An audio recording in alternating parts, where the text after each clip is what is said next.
I know you've been before, but this is my first time, and I'm excited to get down there. 18 guys down there from Michigan, which is a record. So we felt like we had to be there, and I'm excited to see everybody compete and to talk to these guys too, how their preparation's going. Yeah, those 18 guys, of course. I'll just run them down here quick. J.J. McCarthy, Roman Wilson, Mike Sainristil, Chris Jenkins, Junior Colson, Blake Corm, Cornelius Johnson, Michael Barrett, Zach Sinter, Drake Nugent, Braden McGregor, A.J. Barner, Trevor Keegan, Ladarius Henderson, Jalen Harrell, Josh Wallace, Trente Jones, Carson Barnhart, and almost get out of breath reading those many, that many names. And, I guess here's where we'll start with this is, until those guys hear their names called on draft weekend, they are still, they'll always be Michigan Wolverines, but, until they, wear the Detroit Lions hat on draft night or the San Francisco 49ers hat or whomever it is, whoever selects them, they are still Michigan Wolverines. They are going through that process right now. And to me, I think the thing that sticks out, as I was putting that combine preview together earlier on Monday, which you can go read over at thewolverine.com, is, man, oh man. I've got, we've got physical copies of that national title magazine in our hands now. You've got this long list of guys that we'll see this week at the NFL Combine. Just a, really historic group on a number of fronts. But, when you see those names on paper, or in this case, on a computer screen, it really does just kind of show how good this team was. Despite there were all these other narratives on why Michigan was in the position that it was. But at the end of the day, when you send a program record 18 guys to the NFL Combine, that's, proof's in the pudding there, my friend. You have one of the top quarterbacks, one of the top running backs, one of the top wide receivers, a top 10 tight end, a few of the top offensive linemen, one of the top defensive tackles, one of the top linebackers, the top nickel back. You could go on as well. You have even guys that didn't make the combine in James Turner, who I think has a shot to be drafted, one of the few kickers that go, or be a priority undrafted free agent. But the fact that you have 6 offensive linemen stands out. There's just, so much to like about the talent Michigan had last year and what it is going to turn into, which is going to be a hell of a lot of draft picks in April. I think they have a good chance to break Georgia's record set in 2022 of 15 draft picks, and Jim Harbaugh predicted that before last season. People kind of rolled their eyes a little bit, but it turns out that they're going to have a really good chance. So there's a ton of talent, and then you look ahead to next year as well in the 2025 draft, and Michigan may have 3 or 4 first-rounders. Now, you probably wouldn't predict that, but there are 4 guys that have a legitimate shot to do that: Colston Loveland, Will Johnson, Mason Graham, and Kenneth Grant. So, I think all of those guys will probably be within the first 2 rounds. So there was a ton of talent on last year's team. There's still some coming back, but yeah, 18 guys. It's going to be hard to keep track of all of them while we're down there. We'll be running our live blog over at thewolverine.com as we always do. So basically anytime any of them does anything, whether it's, a notable quote or, and we'll be covering all that separately as well. But, a drill that they run, timing that they put in, a measurement, we'll have it tracked. But, it's always been kind of a tough job, but when you have 18, it's going to be that much tougher. Yeah, I think they had 9 last year, if I remember correctly. Like, it wasn't nearly that many. A couple years ago, when Aiden, I have only been once. That was the Aiden Hutchinson draft, and similar reasons to why we're going down there this year. Aiden could have been the number 1 pick that year. J.J. McCarthy, a guy who he's not going to go quite that high, we don't think, but a guy that as we head into this event, and maybe we turn to J.J. McCarthy now, because what I had written down here was, well, who's the guy who has maybe the most to gain by this week? And really, I think, well, I'll stop short of calling this a potential coronation week for J.J. McCarthy. When he declared early for the draft, I think we all kind of sat there and said, you know what? Like right now, I get that when you look at the production, the statistics, a lot of the people not in the know, people outside of our bubble might not see it. But this is, NFL Combine, the pre-draft process is going to be where this guy blows up, and a lot of people will start to see that. And really, it seems like a lot of draft Twitter or some of those analysts have put on the film over these last few weeks, and you're starting to already see that stock rise for him. But, when that decision was made for him to declare for the draft to leave Michigan. I think you and I both and a lot of other people looked at this week as being the week that would probably be the justification for him making that decision. It's kind of funny how draft media works because people are saying that, like, he wasn't, like, I think it was Daniel Jeremiah, he wasn't in his first round of his first mock, and then nothing's happened. And a few weeks later, he's the number 8 pick to the Atlanta Falcons in his next mock draft. And then everyone says, oh, his stock is going up. It's like, well, no, now you're just realizing what his stock is, because I think a lot of these mock draft, analysts and everybody else who covers the draft are starting to learn more about what the NFL scouts, front offices feel about JJ McCarthy, and they've been high on him for a long time. So now this is kind of his opportunity, and it was reported on Sunday that he's going to throw at the combine. Some of the other top quarterbacks will not do that. Jaden Daniels, the Heisman Trophy winner from LSU, not going to throw. Every year you see a lot of these quarterbacks kind of opt to just throw at their pro days. It's a more controlled environment. They get to pick out a lot of the drills that they're going to be running, specific routes. They get their wide receivers that they have a rapport with. But JJ, it sounds like, is not going to do that. And we'll talk to him on Friday morning about exactly why he made that choice. And then he'll throw on Saturday, which will be on NFL Network, and people can watch. But I'm excited to see him throw the football out there. You think about this guy as, kind of a top-tier competitor. He played 15 games last year, but he's still deciding to do this while others aren't going to. It is somewhat understandable. He's one of the underclassmen quarterbacks coming out, Caleb Williams being another, Drake May being another. But you think about, the Bo Nix, Michael Penix. Like, we kind of know, I guess, what those guys are. I mean, scouts would definitely love to see them up close and personal, in person there. But JJ's a younger guy. He's somebody that doesn't have as many throws on film, even though he's played a lot of games, just because of the way Michigan's offense went. So I think that probably played a part in his decision. But I'm just excited to see him and what he can do this week. And you are seeing more people notice how good he is, something we kind of already knew.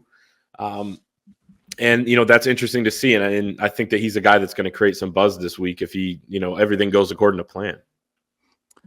I certainly think that's the case. I mean, if nothing else, I think because there are, and I get it, there are a lot of guys to scout. And when the conversation is around Caleb Williams and Drake May and Michael Penix, Bo Nix, like, there's a lot of really good quarterbacks in this, really good college quarterbacks in this class. And what draws your attention, if you're a guy that just, I won't even say like as an NFL scout, just someone who's in the profession that, is in charge of tracking buzz on these guys, the production, the gaudy numbers that a guy like Caleb Williams will put up, that someone like Bo Nix or Michael Penix will put up. That's what draws your eyes in. And then a lot of those guys evaluate from there. Whereas I think, it was pretty easy throughout this process to kind of ignore JJ because those numbers weren't so gaudy. But then when you do dive into the tape and, a lot of those guys, let's see what all the hype is about. This is still and first off, college production is not even maybe in the top 5 to 10 things that a lot of these NFL front offices look at or evaluate when they are putting their draft boards together and things like that. But you put on the film and they love, more than anything else, these guys love traits. And we know that JJ has the mobility. He's got the, there was some kind of, I don't even know who it was. There was a narrative that JJ McCarthy was a quote unquote mid athlete. Like, all you have to do is see the trick play in the Rose Bowl to know that that's not the case. He's a mobile guy. We know he's got the arm talent. He can zip it in there. And then from an intangible standpoint, I mean, he checks a lot of those boxes too. So really, again, it does come down to this week for him. I think that toolkit is there for him for sure. I mean, this is the thing that gets me is,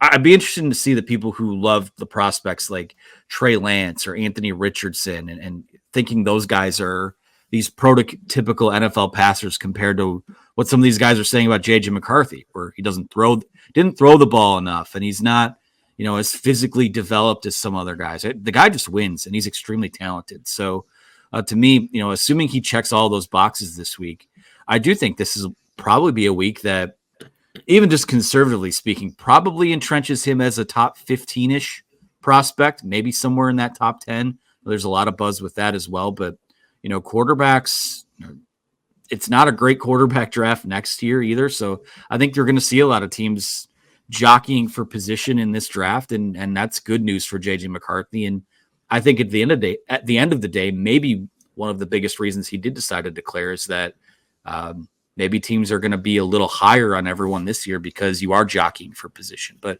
we'll see. I mean, there's a lot to sort out there still, but for this week in particular, I think he's the guy with the most to gain from a stock perspective. Is anyone else on this list that you think going into this event with a big week, we could probably start having maybe first round discussions about them or someone that can rise up quite a bit? Well, yeah, honestly, I don't know that JJ to me is the guy with the most to gain because I think he's already so high and there's kind of a block there where it's like I don't think he's going to be a top 3 quarterback, but I think he's between 4 and 5. Maybe he can solidify himself as 4. But to me, I think he's getting picked in the top 20. I think he could get picked in the top 10, likely top 15. You know, there are a number of teams that could use a quarterback. Atlanta, Seattle's one of them. Denver, the Raiders could take one. And JJ is going to interview extremely well this week too. But before I mention a couple other guys, who's going to run faster in the 40, JJ or Blake Corm? Ooh. That's a really good question. I didn't know where I sneakily think it might be JJ. Like I wouldn't be surprised if Blake Corm ran like a 4.55 that people are like, "Oh, he's not that fast." I know. I'm a little nervous about Blake's 40. And so here's something we have to talk about too when you mention these Michigan players going. They've had less time to prepare for the combine than a lot of these guys. I mean, some people, if their team was in a bowl game, they opted out and they had 5-6 extra weeks of preparation on these Michigan guys. Roman Wilson talked about it at the Senior Bowl, but he basically went from Houston to Mobile for the Senior Bowl week.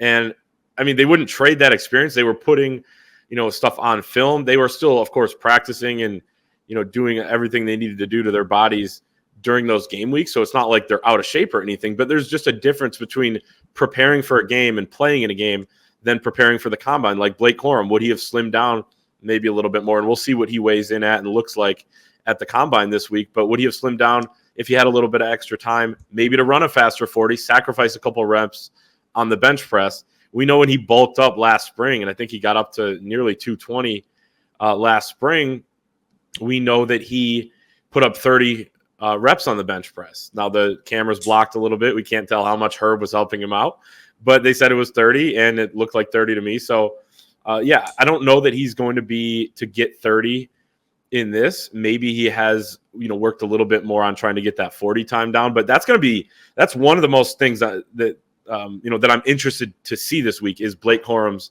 40 time. I think he has a decent amount to gain. The interesting thing with Blake too is that, one of the things he's really done to his game over the last 2 years is added that power, and power is not necessarily something that's going to show up a ton in the combine just because they're in shorts and everything else.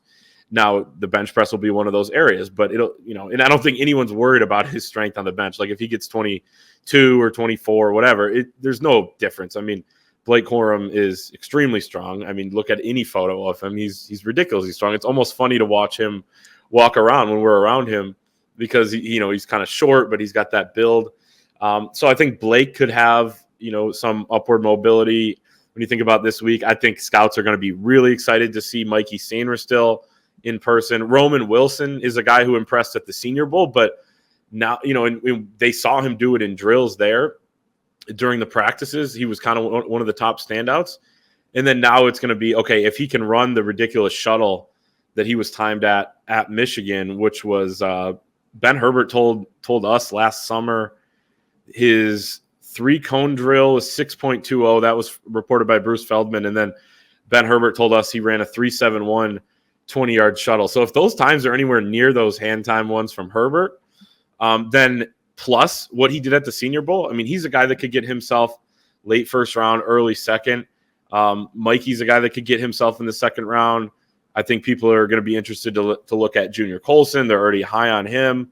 Zach Zinter is going to interview. I assume he's not going to do much. Maybe he'll bench or something like that. But Then you have all the offensive linemen. You have A.J. Barner. I mean, there's so many storylines with this draft. So, yeah, named a few of them. I mean, Jalen Harrell, I think, is somebody that could impress in some of these, testing,